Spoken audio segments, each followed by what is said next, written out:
the Mars in Virgo rising sign horoscopes. Katie and I, we enjoyed working together so much that we thought, let's do this again. Yes, hello. Hey, Katie. Cool. So, for those that are not aware, the planet of Mars will be entering the sign of Virgo really soon, actually, July 10th. Um, And for those living in Amsterdam, I believe for us it's the morning of July 11th. So Okay. take a look at your own time zone. And Mars will be staying in Virgo until August 28th. So it's a good chunk of time. Anything in terms of what else is happening with the transits, Katie, that you want to bring up? So I know we have Saturn the entire time is in the sign of Pisces. Um, we also have Neptune in the sign of Pisces as well. And these two are important because Virgo is the sign opposite from Pisces. So at some point, while Mars is transiting through Virgo, it's going to oppose both of those planets. Um, at the same time, I think when we were having a chat, you were mentioning the Mercury retrograde as well, right? What other things did you notice when you were looking at the transit? Yeah. You froze up just a little bit. I don't know if it's my connection or yours, probably mine. But what were you saying about in terms of the transit? You were just talking about what else is going on during the transit. Exactly. Yeah. Yeah. So okay. Um yeah, so we have as soon as Mars gets into Virgo, of course, across the street, and I don't know if you already mentioned this. Um there's Saturn in Pisces, so it'll be making the opposition with Saturn. Mars and Saturn, it's like Mars is saying, yes, yes, yes, let's go, let's go. Saturn is saying, no, stop, wait a second. So it's almost like these opposite forces. And you could look at that as a negative thing, but actually, um, I kind of think of it as a good thing. Like I look at it like Mars as this young, almost like childlike, impulsive energy, and Saturn as this wise, like grandpa energy. And I the love two it. of them, the two of them are like holding hands, and like it could be really, really useful, and we can get a lot done with this opposition. I'm such an optimist, and I think sometimes it might be too like annoying to people, but I always try and spin things in a positive light. And I know in astrology, you sometimes just have to say, "Hey, this is a excuse me, a bad transit." Um, but I think we can actually use this to our benefit, that opposition specifically. Yeah. I mean, for sure. I natally have that opposition. Mars and Saturn are opposing each other in my birth chart. So it's definitely is possible to use it productively. I witness to that. I can totally see that because you're very like organized and you seem to get ish done. And there's also like this grandpa old man side of you. No, I'm just kidding. It's all right. It's all right. No, It's I mean that in the very best way. I love it. I love it.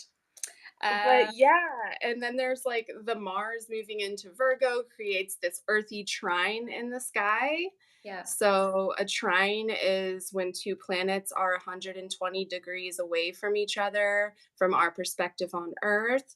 And so, really, all of the Earth signs, Virgo, Capricorn, and Taurus, are being lit up. So, right now in Taurus, we have Uranus and Jupiter.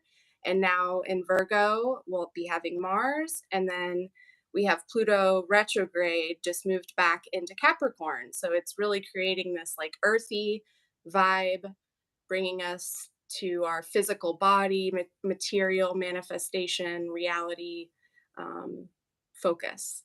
Yeah, and it's such an interesting combination of planets. Like you said, Mars is very much this intuitive, or not. Yeah, sort of instinct. intuitive, like very thank you, that's the word I was looking for. The instinctual, let's go, let's do stuff. We have Mhm. Jupiter, which like likes to expand and make things grand. And then we have Pluto, which is like, let's go deep and see what's underneath the surface. Yeah. So I thought that was also interesting having the conversation between those three planets as well.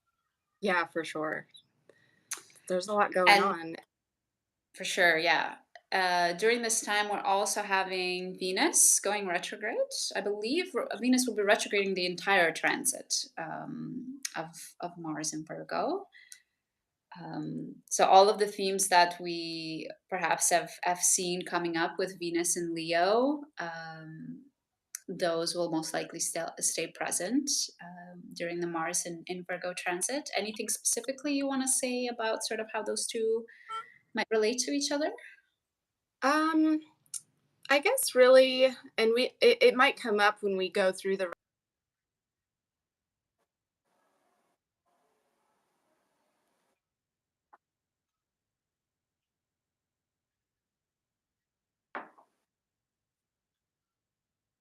they're next door to each other, like they're next door neighbors, and this is known as being a verse in astrology. And what that means is that they're not going to be able to see each other.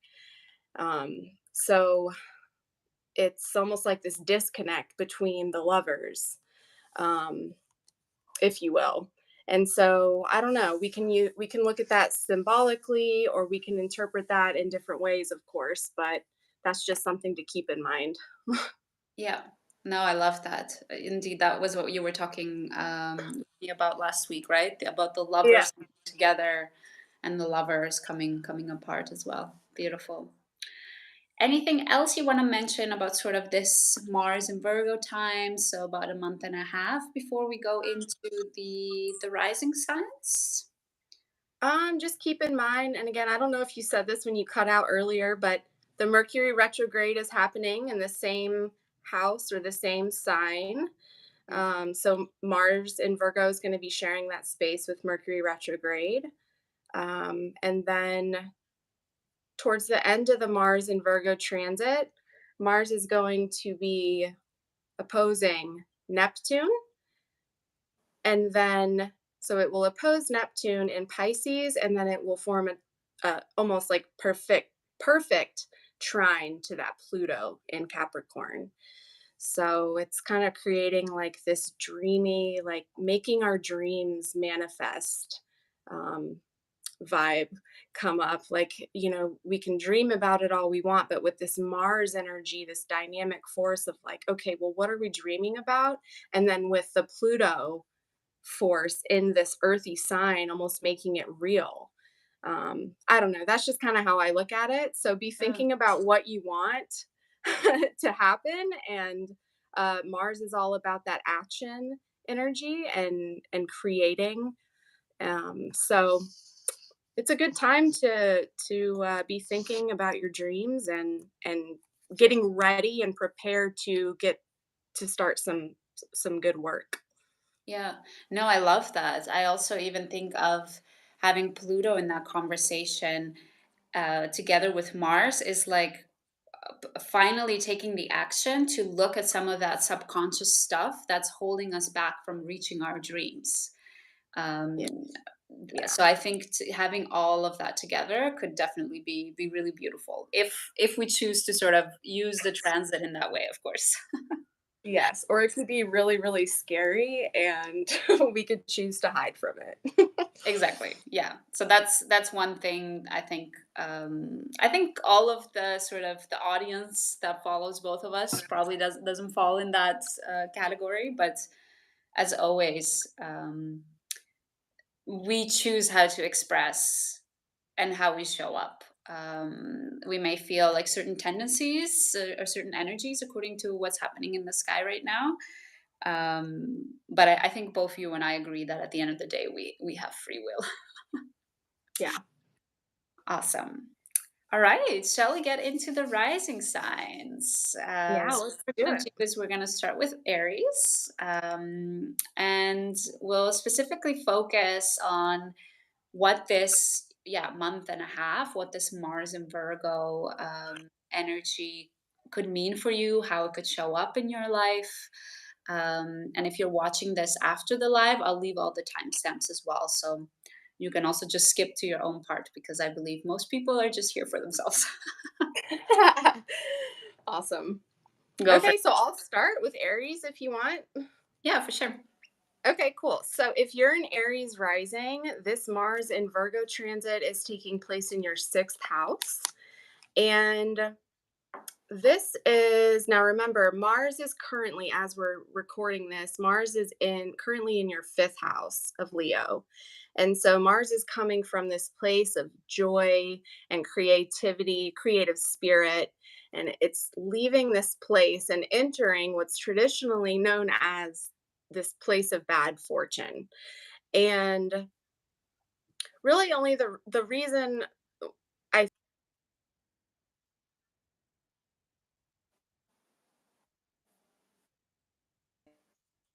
again averse to the first, meaning there's no aspect, traditional aspect, no trine, no square, no opposition that you know from the first. So you can't see. There's no line of sight.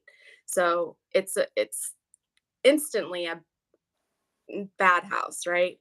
And what's interesting is Mars rejoices in the sixth house. So it kind of puts this spin on things where even though it's coined as a bad house, Mars is rejoicing here. So, of course, me, the optimist, I like to look at this as a good thing. And Mars can cause trouble. Mars can bring injury. Mars can bring war. Mars can bring conflict. But Mars can also bring passion and just energy in itself. And so the sixth house, has to do with your routine, your daily routine, like work routines. It has to do with service to others. But it's also, and I need to like, this is me trying not to be such an optimist um, and being real here. This is a place that does bring some obstacles. And it's a place of, it could be a place of injury and it can be a place of sickness, physical health. And so be careful with your health here. Be careful with, are you setting those daily routines? How are you feeling day to day? Are you giving too much of yourself? Are you taking care of yourself? Um, but the thing is, this is a place of obstacles. And if any sign, love, if any sign, has to, if we have to pick any sign to overcome an obstacle, Virgo is the sign because Virgo loves to implement like a process to create and overcome an obstacle with efficiency and order. So, all that being said, I think this, might be a little bit of a bumpy ride, but keep in mind if you come to those bumps in the road, um, try and find some order and some routine. That's what I've got. Yeah. What do No, you have here? Anything? no, I love that. I'm also indeed sort of, I have the chart pulled up next to Yeah. me. And I also get a sense for Aries rising. I'm curious if you see it as well, of more of a sort of introspective time as well, because we do have Saturn that will be in their 12th and Jupiter in their second. So I already see, with Mars transiting the sixth, which is about health and routine. Um, that perhaps having also the influence of Jupiter and Saturn, that there's maybe a bit of consideration of the inner world or consideration of the values that we bring Yeah. up, right? So I think that might also play a part for Aries risings as well. Yeah, definitely. Because we think Mars, we think outer action and like go, go, go. And I think definitely with Virgo being a feminine sign, that yin energy, it definitely could be more of like an internal process during this transit. Yeah, So yeah, definitely. awesome. Let's move to Taurus rising. So for Taurus rising, Mars will be transiting your fifth house. The fifth house is the house of, how I like to call it, fun things. It's the house of pleasure. It's the house of hobbies. It's the house of children as well. Sex for fun. Um, And seeing Mars transiting there, you might see that indeed some of your actions, your energy, your drive is a bit more oriented towards these types of activities. And I think what's interesting to talk about in opposition to the fifth house for Taurus risings is the 11th house. So we'll be having Saturn transiting your house of friends, your house of community, right? Your house of people that you connect to because you both share sort of a bigger purpose or bigger goal or understanding of life together. So you might find that also during this time, um, there needs to be a sort of inner search around your own things that bring you pleasure before you're able to sort of reach out and connect with the community that has the same values and the same pleasures and the same connection points as well. So I think you might see again a little bit more of an introspective time. I think, even though again the fifth house is a bit more of that outgoing house. Curious, do you have anything to add for Taurus rising, Katie? I think everything that you said, it just brings that image of like the little child holding hands with the old man. I love I don't know where that came from. I'm sorry, but it's so true. Like you have to find that balance and yeah, like hedonism comes to mind. Like just be careful like overdoing it. Like if you're into like gambling or um whatever it is you're into, like there is there is like a line and you just want to be careful whether you know well I won't go into examples but you get my point. no, So for just be sure. Yeah, yeah, because Mars can definitely push the gas pedal and sometimes doesn't know when to stop, so exactly. Yeah, I think it's a perfect time to use that sort of extra gas that you have uh, yes. to actually see, like, can I orient this energy to find something that really brings me like true pleasure, that really Mhm. allows me to connect to a community. Because you have Saturn, sort of the mature grandpa, really considering, like, are you sure these are the group of friends that you relate to? Are you sure this is your community? So I think having both of them together, there could also be this Mars energy of like, yeah, I'm sure that this is my community, and you sort of force yourself into, over pleasure, like you said, or hedonism. So that could be an interesting conversation for Taurus risings, I think. Yeah, definitely. Yeah, and then I don't yeah, like, and then just asking Taurus rising, asking yourself, like, what is it that brings you that true joy? And I think I mentioned this in my part of the live on Instagram was like recommitting and coming back to yourself. Like, we're all in our 20s, 30s. And, what was it as a child when you still had that like little spark of innocence that, what really brought you that joy? And so asking yourself those questions and coming back to that spirit of fun and joy for sure. Yeah, I love it. All right, I think Gemini risings. Okay, Gemini.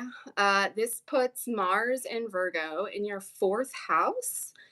And the fourth house is at the very bottom of the chart. And so this is kind of come to known as like the roots of your chart or the roots of your life and the roots of who you are.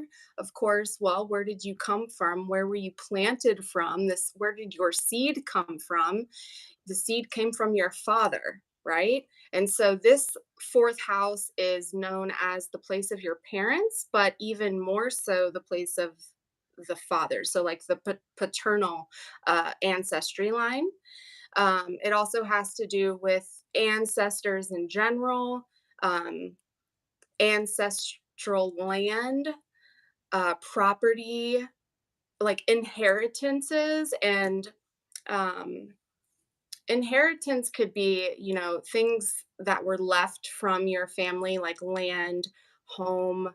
But also, I like to look at it also as like genetics, like what has been passed down to you from your ancestors. Like, why do you gravitate towards certain things? Well, maybe you had a great aunt that was into painting, and come to find out you never knew this, but you realize that, oh my gosh, this connection. And it's so wild once you learn those things, that these genes were passed down. And anyway, fourth house, um, pretty cool when you start to uncover those things. And where the 10th house is more of a um, house and more out and in the open. The fourth house is more hidden, so the fourth house could also be more hidden matters. um, and so and then lastly, the fourth house is also just home in general. So with Mars here in Virgo, this could be a transit that is really bringing up topics around your home life, things to do around, maybe your father or your parents could come into play. Um, let's see what else. This is an angular house. So the angular houses in your chart are the first, the fourth, the seventh, and the 10th house. And anytime you have a transit moving through the angular houses, it seems to be more prominent or more obvious. And so this one for you, Gemini rising, is good to take note and definitely watch. Um, I think that with this being the house of Virgo, um, and Virgo does like organization and optimization, and since it's home, you could be, focused on organizing your home, or moving around your furniture, or painting your home, changing up the vibe in your home. You could be changing, you could be relocating. um, that's pretty much all I've got for Gemini. I don't really have any negatives. Don't have much of a negative. What about you? Sorry, Gemini. It's all amazing. I love it. I think when I think of Virgo in the fourth house, I automatically think of what are the perfectionistic tendencies that got passed on to you from your Ooh, parents and from your family, right? that's Uh, good. so, I mean, this might not relate for all Gemini risings, of course, but there is that sort of tendency with the Virgo energy, right? To focus on um, putting out things only when they get to a really amazing place, right? You sort of study your craft for 50 years and still you don't feel like you're good enough to take it out into the world. um, and I think for Gemini risings, this is really interesting having Pisces in the 10th house, right? Which is a lot more about this being recognized for a more universal type of acceptance, universal type of, yeah, being accepted for being a human and for existing. So I think this will be an interesting dichotomy for Gemini risings. Like where did you come from versus what do you sort of need to accept for, or what do you sort of need to accept in order to really, um, I don't know, come out into the world, to really take your place into the world as well. I love that. That's a really good interpretation. I really love that interpretation. It's like a reminder that you're perfect just the way you are. You're loved just the way that you are, and you don't have to constantly be trying to perfect your craft. And people will respond with what you have to offer, even if it's not exactly ready or exactly perfect, you know? I love that so much. Yeah, awesome. Let's move to um, Cancer rising. All right, so for Cancer risings, Mars will be transiting your third house, which is also where the sign of Virgo is.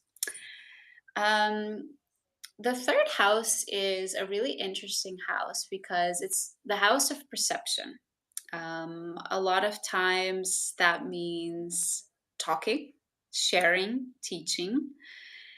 But a lot of the times, perfection can also be observing and listening and sort of gathering information. One of the interesting things that I like to think about when I think about the third house is its difference to the ninth, whereas the ninth is the house that's a lot more about um, expanding outwards and expanding the mind, expanding with different cultures. The third house, a lot of times, can be a more local type of house, right? Usually, I think the third house is associated with like your local community, maybe the people that you went to school with, your neighbors, right? So really, sort of your close knit circle. So for Cancer's rising, you might see that there is more energy and more attention in the next month and a half with your local community, right? There might be maybe a little bit of a organization around the way you speak, around the way you share things. I can even imagine, with Pluto getting ready for a really long journey in Aquarius, that there might be a lot of consideration as to what do you ingest perception wise. Virgo likes to organize and clean stuff out. So perhaps preparing for Pluto entering Aquarius, this is a nice time for you to really take a look, like, are the things that I'm ingesting through social media, through whatever else, through technology, things that are good for me, things that contribute to where I want to go. That's sort of some of the things that come up for me for Cancer risings. Anything to add on that, Katie? I don't think so. I think you got a good solid interpretation on a Cancer rising. Awesome. Oh, Cool. that means it's my turn. Okay. Um, Leo, this puts Mars and Virgo in your second house. And the second house is has come to be known as like the money house, and it's your place of livelihood and possessions and your place of income, personal finances. And in traditional astrology, it was known as the gate of Hades. And this is again, this is a house that's averse to the first, so they're next to each other. There's no line of sight, and with the diurnal rotation of the planets have to pass through this gate, so to speak, before it comes over the eastern horizon and shows itself. And the gate of Pluto, is associated with things like riches and wealth, and so I kind of think that's where it gets that name. Um, but the second house, of course, has a lot to do with what you put out, the work that you do. And you work a 9 to 5 and you get a paycheck, right? So it's interesting. I was thinking about this one because with Mars there, traditionally Mars is a malefic planet, of course, but it was also seen as a planet of like cutting or severing. And Virgo is the sign of discernment and a sign that likes to optimize or figure out what we don't need and to make things better. And so, what can we cut out of our spending habits to maybe save more money? Or where can we cut out the unnecessary expenses? Um, That's what I've got for Mars and Virgo. So I really think Leo, again, a Leo rising, this is Um, oh no, I'm sorry, Leo. I was gonna say it's an angular house, but Leo is not a that is not an angular house. But yeah, so for Leo rising, I would say it's just really a focus on your finances and where you can cut back on spending. No, definitely, 100%. I am a Leo rising. Yes, you So are. I will take your notice, Katie. All right. I think this is also really interesting for Leo risings because you have Uranus and Jupiter transiting the 10th house, your house of career, right? Your house of your public image. So definitely this sort of inventory that you take of, right, where am I spending my money? Um, Mm, definitely has a connection with your career and what's happening there. You know, there might be some amazing opportunities coming in with Jupiter there. There might be also lots of ups and downs with Uranus there. So yeah, just to sort of give the bigger picture of what's happening for Leo risings as well. Awesome. Let's move to Virgo rising. So Virgos, Mars will be transiting your first house. angular. Congratulations. Yeah, exactly. So exactly what Katie was saying with Gemini risings. For Virgo risings as well, Mars will be in an angular house. For Geminis, this was in the fourth house. For Virgos, this will be in the first house. And whatever planet is transiting the angular house is usually, yeah, felt a bit more strongly. It tends to have a bit more of a bigger impact. The first house is the house of the self. It's the house of the self image. It's the house of how we represent ourselves to the rest of the world. And having Mars there, you will have quite a bit of your sort of energy, your attention, your will, maybe a lot of time also spent into taking a look at what can you sort of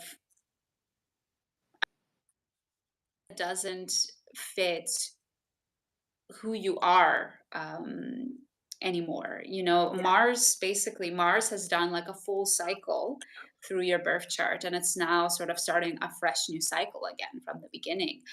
Um, so there must be some things into how you have changed that you need to get rid of. You know, this could be quite as simple as, hey, this style of clothes doesn't fit me anymore. You know, I don't represent myself like that anymore. But it could be other more significant things, right? Because the first house opposes the seventh, which is the house of relationships. So it could be much more about who am I as an individual? You know, am I an individual that sets my boundaries? Am I an individual that is always kind to people, even though you know, I don't agree with it or something like that. So there's some revision happening in that area. Anything to add to that, Katie? Totally am on the same page as you. And I can't remember which sign it was. Maybe it was Aries where you were saying it's more of an internal transit. I think this Yeah. one will be more internal as well. Um, because it is the first house and this is so personal. Um, and it's almost like you're like I was trying to think about how I could like summarize this whole transit and I had a couple different ways of going about it, but one of the things when I turned my computer on, I pulled up my Astro Gold and like a little pop-up box said, you know, new update, install update, and then you have the option to install update or remind me to install later. And I was like that's perfect for Mars and Virgo. Like do you want to let go of like the old ways and the things that aren't serving you and do you want to install an update in the way that you are functioning and how you live and how you relate to others. And it's like you do have a choice. You can click install update, or you can click remind me later. And with this in your first house, like I really think it is encouraging you to click install the update now. And because of that, I think that's going to require a lot of, not require, I think it will encourage, I think it would be good if you take some time separate from other people to really go through that process of like figuring out what it is that, you know, makes you unique and makes you happy. Yeah. Yeah, no, and I think especially like let's not underestimate the energy of Mars as well, right? Like Mars is very much like a fighter planet. It's, red and hot and boiling. So I always find when Mars is transiting my first house that I get a little bit more angry than usual. And I'm not a very angry person. But I think it's really you start to feel when Mars is transiting your first house, you start to feel this this heat of um setting boundaries for yourself, the heat of I am my own individual. And so what I'm trying to say is you might feel a bit angry as a Virgo rising for the next month and a half. Let out the anger though, like don't keep it bottled up. If you want to scream, scream. If you want to punch a pillow, because that's what it's there for. Your emotions are there to tell you something. And so let it out. By all means, let it out in a healthy way. Don't Exactly. hurt or harm anyone. Don't harm yourself, but let it out. Yeah. All right, next is Libra rising. We're going through these pretty fast. Yeah. Okay. So Libra rising, this puts the transit in your 12th house. This is also traditionally a bad place, and I really hate that they're called bad places. So we're not going to think of it as a bad transit. But again, it's just because a malefic planet rejoices there. Saturn, this is the place where Saturn rejoices.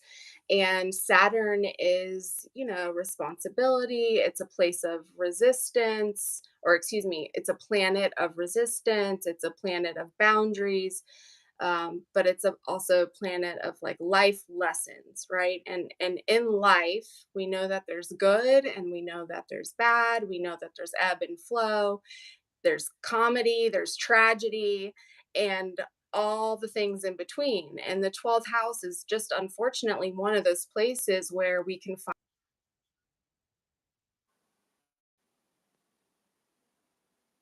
of um, isolation. We can find ourselves kind of more secluded or more, apart from society, or it's also a place like where we feel maybe a little bit of a loss of our own willpower, where like we're struggling with our own like sense of agency. um it's a place where we feel kind of lost sometimes. And so because of this, um just thinking about Mars being there, and also thinking about Mercury too. Mercury is going to jump in the 12th, and that retrograde. I was thinking about, during that retrograde period, especially, will be a good time to reflect on things, and um, the to reflect on things, to write, use writing as an outlet, but also speaking. And don't be afraid to talk to someone if you're having a hard time, like counseling, or I think there's like BetterHelp. You don't even have to have health insurance. You can like go online and find a counselor to talk to. There's so many different ways to find help like in that way. So if it is a place that's a little more bumpy, there's just know that you're not alone, and there's ways to find friends and community as support, for this place. So if you find yourself in a place of isolation during hard times, there you've got a whole community out here to help you through it. um that sounds really dark, but I'm trying to figure out like a good spin on it. Do you let's see, totally bombed that one. No, no, I think you're on the right track. I think one thing that I want to add is what is beautiful for Libra risings is that Jupiter will be in the eighth house for the next year, actually. So I also wouldn't be afraid to really use some of that beautiful help from Jupiter to allow yourself to maybe dig deep into what are some of the maybe subconscious things that you are working with, and to use that to maybe get through them. And that's why I love that you mentioned, getting help can mean many different things. So it's not like it's a transit where like, oh, things are bad, so good luck. But it's also sort of like, hey, um, there is help there, and literally the help is Jupiter, Jupiter in the eighth, which can hopefully help bring up some of those subconscious things a little bit easier. And then, of course, at the end of the day, it's always up to you if you choose to work through them, and to find how to maybe express things a little bit more in a healthy way.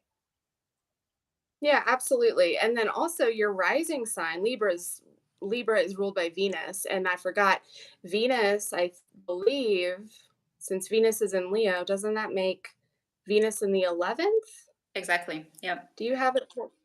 So that puts you in the community. It puts you surrounded by support. So that right there kind of mitigates the whole unfortunate part of the transit. So it just shows that there are people, and there's people around, and support system during this transit, which is nice. Yeah. I love it. All right. Next up, we have Scorpio rising. And if you haven't caught on by now, I'm looking over here because the charts are pulled up here. I'm not doing something dubious. So Scorpio risings, Mars will be transiting your 11th house. Virgo is the sign that is in your 11th house. And I think this is such an interesting sign to have in the 11th house, because I imagine that the type of friend that expects perfection from their friends. And I don't know how many Scorpio risings Katie. So perhaps this is true and perhaps not. So having sort of Mars through there, of course we can go with with the typical, like, okay, you might have a little bit more of attention with your friends group. You might find that there's a little bit more action there, right? Mars action, willpower, instinct, as you shared earlier, Katie. Mhm. But I also think at the same time, this is a really sort of pivotal relationship period for Scorpio's risings, and not just with their community. What I also see is pivotal relationship when it comes to career, and also pivotal like one-on-one relationships. And the reason I say that is because, yeah, Venus will be in the 10th house, and Jupiter will be in the seventh. So I think for Scorpio risings, for the next month and a half, there will be a lot of energy just directed towards relationships. Um, how are you relating to people? And again, that Virgo energy, just becoming more picky and more Mhm. precise with what is it that you actually want from your relationships.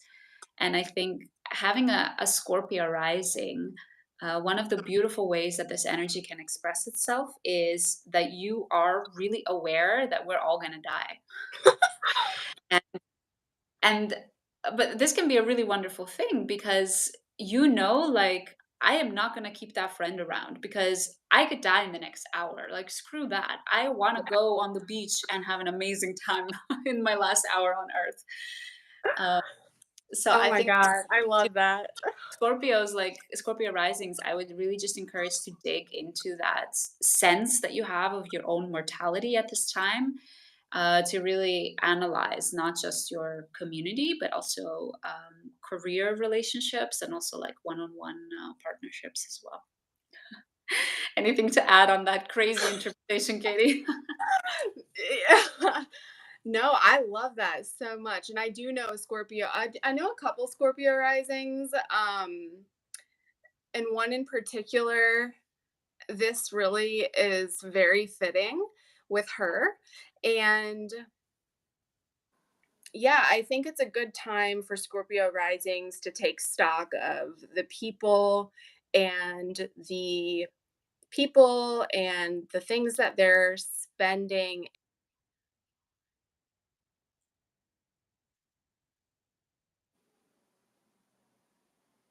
If it's not coming back to you, if it's not because the you said, yeah, 11th house, right?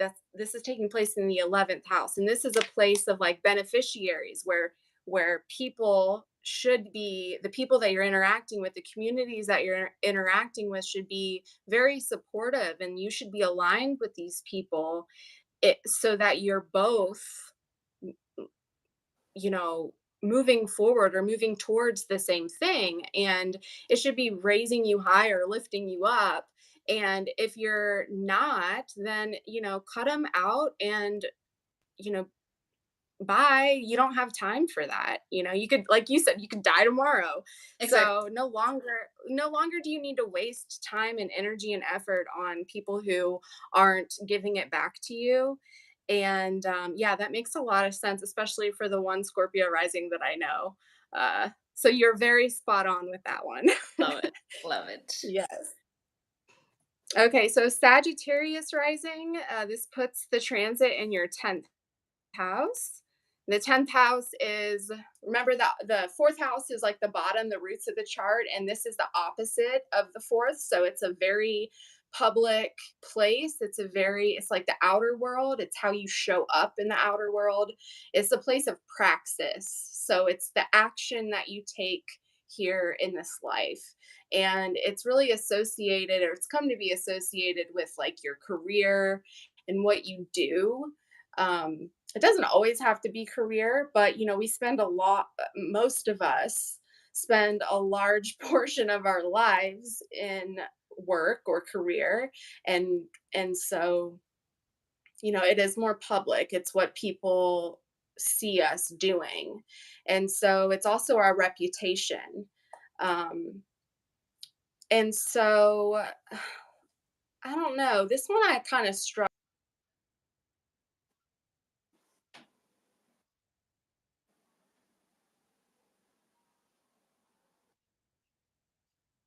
first. Like, I have all my planets between Taurus and, well, before Sagittarius. And so it's like I have yet to really focus on the Sag portion of my chart. And so I struggle with Sagittarius a lot. So I'm in this one, I'm just really focused on the 10th house. But in noticing this chart and the placement specifically, it looks like um, there is a trine to Jupiter. You're looking at the chart, right? Yeah. There's a trine to Jupiter in the sixth. So that's nice because it's kind of giving you this beneficial oomph. So it's like the sixth and the 10th. So like whatever is going on in your public life or your work life, it's definitely this trine, which is a beneficial, harmonious aspect, is telling us like you are headed in the right direction. You're as long as you're like following your gut, you should be good. I don't know. What do you think? Yeah, no, I love that. And I love that you brought Jupiter into the conversation because that's where I wanted to go with it as well. Jupiter, as a Sagittarius rising, Jupiter is the ruler of your chart. And having it there in your sixth, the sixth is not only, like work and routine and health. The sixth can also really be about service, right? And for me, sort of looking at Sagittarius rising and Mars in the 10th house, to me, this is really a time where Sagittarius rising can ask themselves, you know, what service can I bring to the rest of the world? The archetype of Sagittarius is really often concerned with um, sort of putting everything that they're perceiving and finding like a system or finding like a meaning out of it, right? Opposite from Gemini, where Gemini can just be everything's chaos and it's fine. Sagittarius tries to put a cohesive story around it. Mhm. Um, so I think definitely for Sagittarius risings, is there a part of you, of a service that you can perform towards the rest of the world that can also help you with finding that purpose, right? That can help you with putting the story together, right? Like that you can be a part of the answer. I sort of what I'm feeling with this chart right now. I Awesome. like it. All right. Next up, we have exactly Capricorn. Capricorn. Capricorn, congratulations, you survived Pluto in your first house. um, Capricorn rising. Exactly. Capricorn risings. Mars will be transiting the ninth house from July 10th until the end of August. We spoke briefly about the ninth house when we talked about Cancer rising, because we talked about the ninth house in opposition to the third. The ninth house is also one of my more favorite houses, if I'm allowed to have favorite houses as an astrologer. It's the house of exploration, the house of long travel. It's the house of higher learning as well. And as somebody that has 3 planets in Sagittarius, I love all of that. So having Mars there, there will be definitely some energy and some attention going into any of those areas, right? So you might be all of a sudden feeling an instinct to sign up to learn something new. Or you might be thinking, hey, I want to travel somewhere during this time period. And I think that these sort of instincts that you have will probably be oriented or sort of focused around something that will help you in the long run, right? Because we have that Virgo energy of grounded, right? It's earth energy, and it's also the energy of self improvement. So for Capricorn risings, I really see this as sort of what education can I take? Who can I learn from? Where can I travel to that will really help me improve myself? That will help me in the long run, right? Capricorn already is such a big, like, future oriented type of sign. So I really see it as a time where you're sort of building up your skills that perhaps you might not be seeing as much coming to fruition in the outside world, but there's a lot happening underneath the surface where you're learning and you're taking action. Anything to add to that, Katie? No, yeah, I agree with all of that. And the ninth is, it forms a trine with the first. There's that earthy trine to your first house. And so this is beneficial. Everything that's taking place in the ninth during this transit is really shining a light on you and who you are. And so I think this is one of the more positive um, signs, or one of the more one of the more positive peeps Yeah, for this transit. Capricorn can definitely benefit from this for sure. definitely. I think, you Capricorn risings, you've been through Pluto in your first house. So you've dealt with sort of figuring out a lot of that sort of deep, um, reflective energy of who you are and what you stand for. Um, so having now sort of that energy of Mars in your ninth house, it might finally be time after having lived with that Pluto in your first that you really sort of come to terms with yourself, and now you're ready to sort of take an action to improve that further or to learn even further. And I also just want to mention one more thing for Capricorn risings before we move on.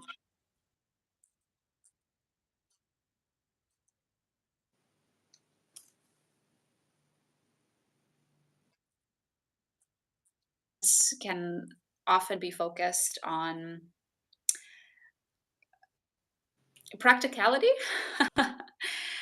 So I wouldn't be afraid to really step into more fun things, right? Things that bring you pleasure and joy. And don't underestimate the fact that you can also learn through fun and pleasure and joy. That learning and growing and self developing doesn't have to be only through hard work or only through, pain and suffering, right? Good Find point. something that you can enjoy and learn through that and grow through that, I would say. Yes, well said. Very much. Okay, Aquarius rising, your eighth house. Gotta love the eighth house. Um,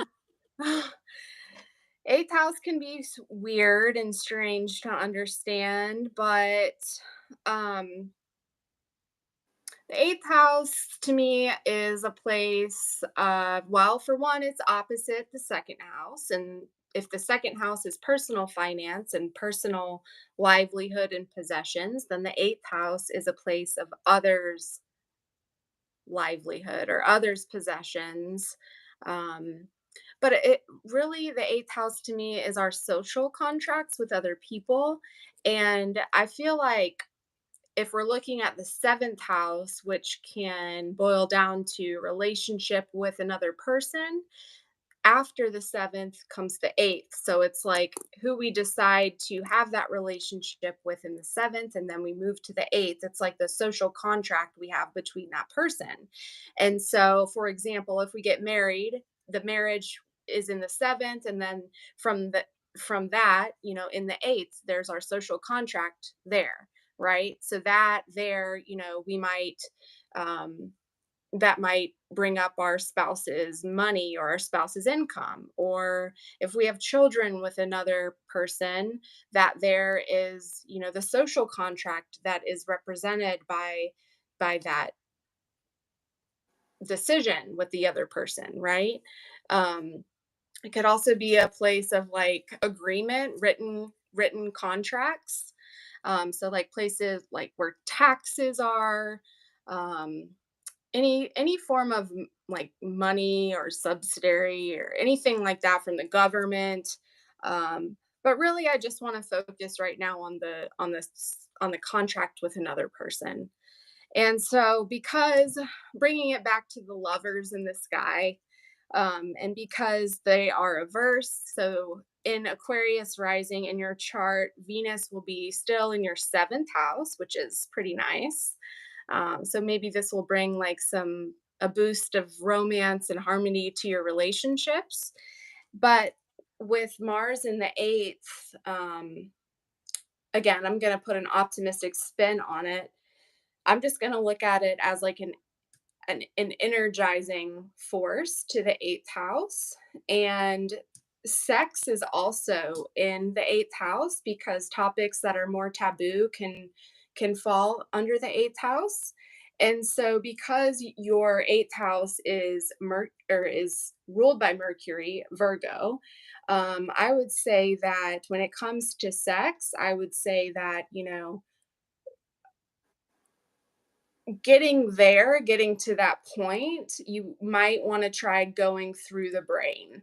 And mental stimulation is a huge focus for this transit for you.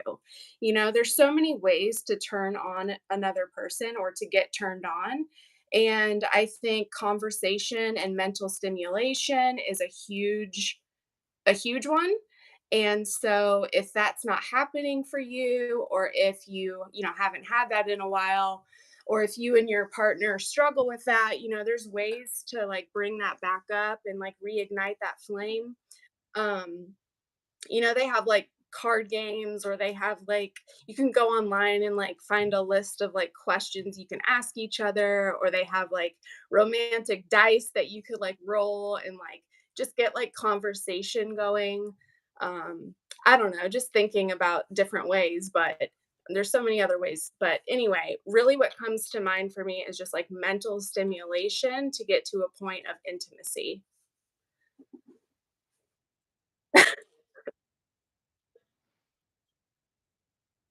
Ways that the eighth house can manifest and share that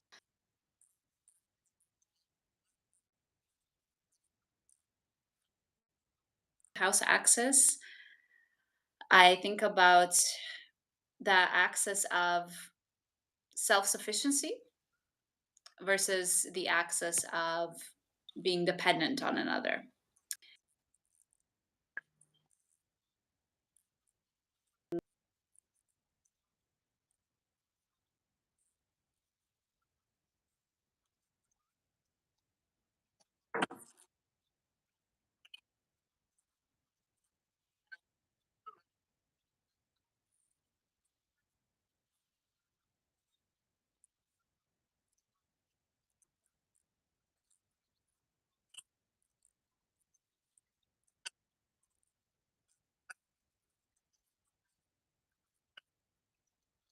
I don't need to,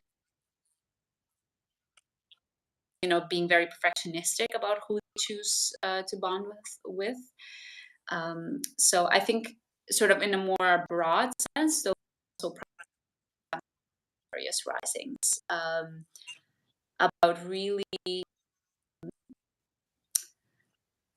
coming to terms of who do you bond with, and um, bonding in a way that you said offers mental stimulation, and in a way that um, is also beneficial to yourself as well. Yeah. Thank you. Thanks for adding something more to that. That's good. I I like it. to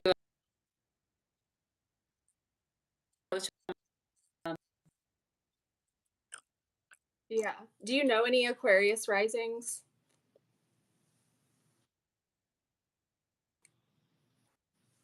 I find that I hardly hardly ever run into an Aquarius rising, and when I do, it's very rare for some reason. You know how like you just seem to be like attracted to a certain rising sign or something, or you see more of one rising sign for some reason? But I remember when I think it was, I don't know if it was when Saturn was in Aquarius. I don't know, but I just remember all of a sudden these Aquarius risings kept coming into my life, and I was like, "What is going on?" But yeah, I don't know any Aquarius risings off the top of my head. So,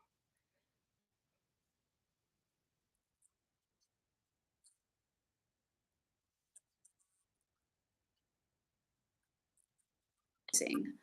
Really, she actually had like something crazy, like wow. it was really unique to see. Yeah. Wow. Okay, last one. Pisces rising. All right, so Pisces,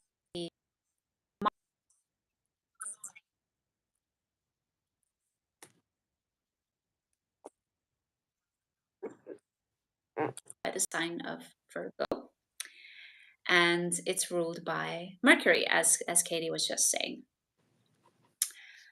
When we're taking a look at Mars transiting your seventh house, we're basically taking a look at one-on-one relationships, right? Personal relationships. Um, so you might, for example, already be spending more energy and more time, more focus towards your partner if you are in a partnership, and really taking a look at um, aligning in a way with your partner on yeah, how do I say this? Virgo energy expressed in a relationship, aligning on values in a way in a relationship can manifest in that way.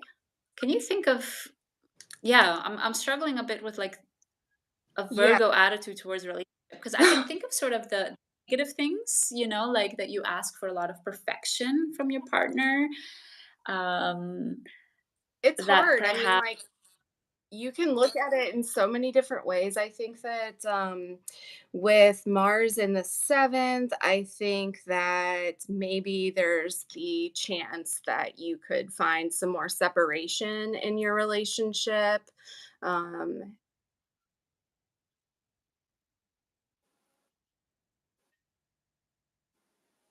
up in your relationship, or maybe even learning how to articulate or express yourself during conflict, in a way that is more constructive. Especially because that whole house is ruled by Mercury, and learning to articulate those things in a way that's not hurtful and more constructive is a huge thing, because Virgo can be so critical at times. Um, so, especially with that Mercury retrograde there, it's a good time to kind of like rethink that whole, how do I want to communicate to my partner during yeah. during this time. I don't know. It's a toughie. No, I love that you mentioned the communication part because now that I'm looking at the chart, Jupiter is in the third for Pisces rising. So you already start to see that maybe you have a little bit of help from the universe that's really like trying to help you with the way you communicate, the way you also talk, but also listen. And that will, I think, I love that you mentioned that, Katie, because I do think that will come in contact with your one-on-one relationship, Virgo rise or Pisces rising. Um, that you really take a look at, yeah, how do you communicate with that close person, right? And Virgo is such a practical, it's an earth sign, right? So I Mhm. think that there might be also really approaching your relationship from a more practical standpoint. Like, what are the routines we need to set into the place? What are you? I can imagine like Virgo in the seventh is really like you and your partner sitting down and saying, Friday at 7 p.m. we have a date night. Right? And I think for a Pisces rising, this can be really beautiful because a Pisces rising can sometimes really let go of those boundaries, can let go of more of the practical side of life, and seeing that they're in the relationship being activated, your relationship house with Mars. You might find that you maybe put some structures into place with how you relate and how you exist in that relationship with that person. Yeah, totally. And Virgo is a mutable sign. So Virgo is willing to adapt and, give and take, and, well, how do you like it done? And, well, I like it done this way, but I'm willing to compromise. So so that is the good thing about Virgo is like, and I will say we are willing to adapt and change and listen and kind of like, go with the flow, so to speak, but Yeah. in a practical sense, and as long as it's making things better. No, for So, sure. I love that you pointed this out, and it's especially interesting in conversation to the Pisces energy because Virgo is also the energy of the servant, right? Right. Um, so I can also imagine seeing that energy for Pisces rising in the seventh house. That maybe doesn't have to be, but maybe there are tendencies of you being sort of in a more serving role in a relationship, and having Mars transit the seventh house. It could be a nice time for you to think, is that sort of balance where I want it now, right? Um, do I want to continue serving, and is it also mutually beneficial just sort of having a reinventorizing of your relationship, I would say. Kind of like that Scorpio vibe, but with like your partnership, right? Exactly. Yeah. Yeah. Yeah. Well said. Love it, Katie. We did it. Good Did job. it. I feel You like too I'm as well. I feel like I'm losing steam and focus.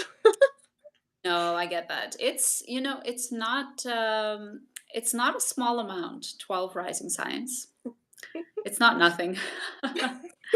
Amazing. If you just joined and you missed the rising signs, this video will also upload afterwards. So you can watch through all timestamps, so you can go through and find your rising sign, and take a look at what the next month and a half will look like for you.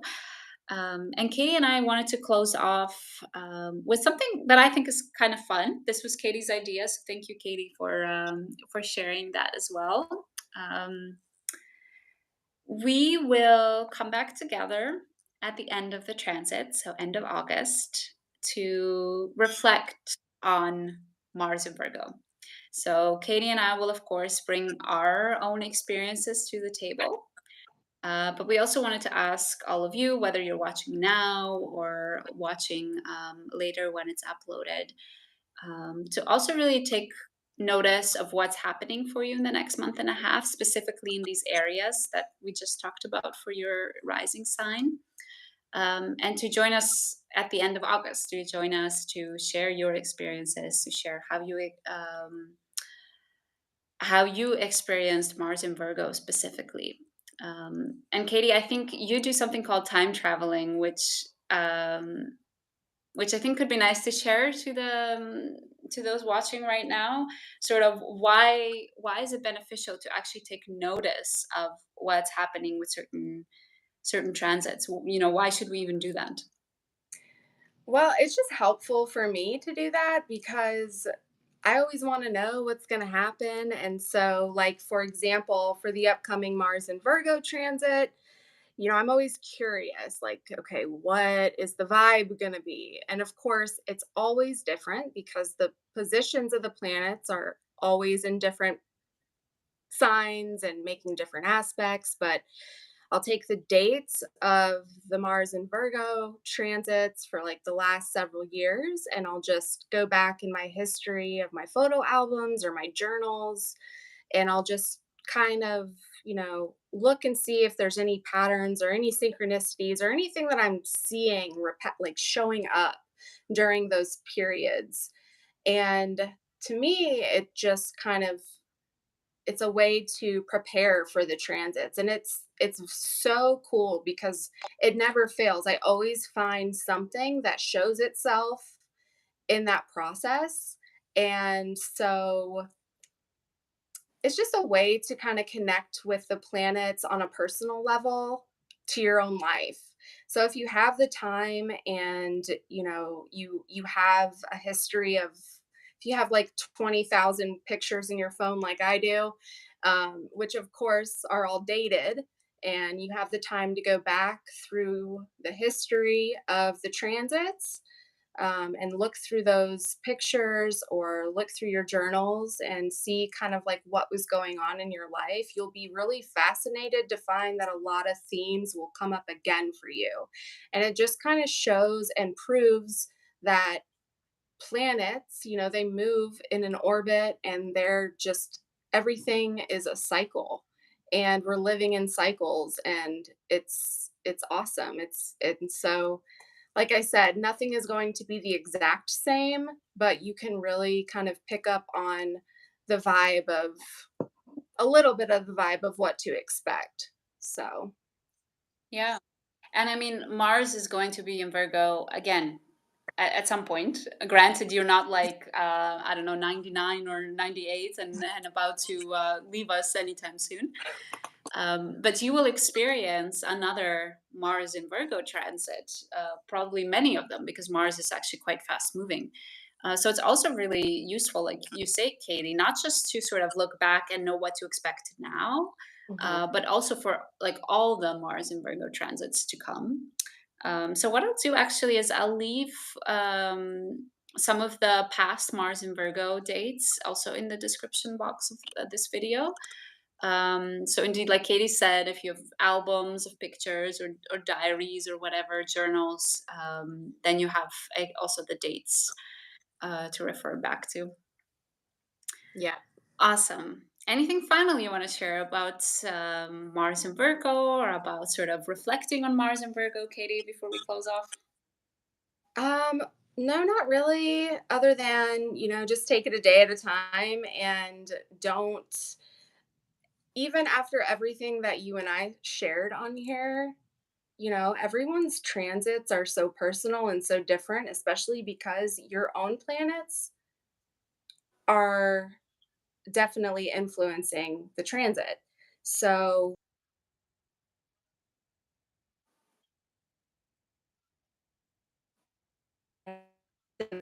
may even remotely apply to you based on your own personal transits and your own personal planetary placement. So that's why I think it's so important that if you're interested in how Mars and Virgo is going to show up for you, I really just think it's important to reach out to a professional astrologer so that way they can really give you that personalized insight.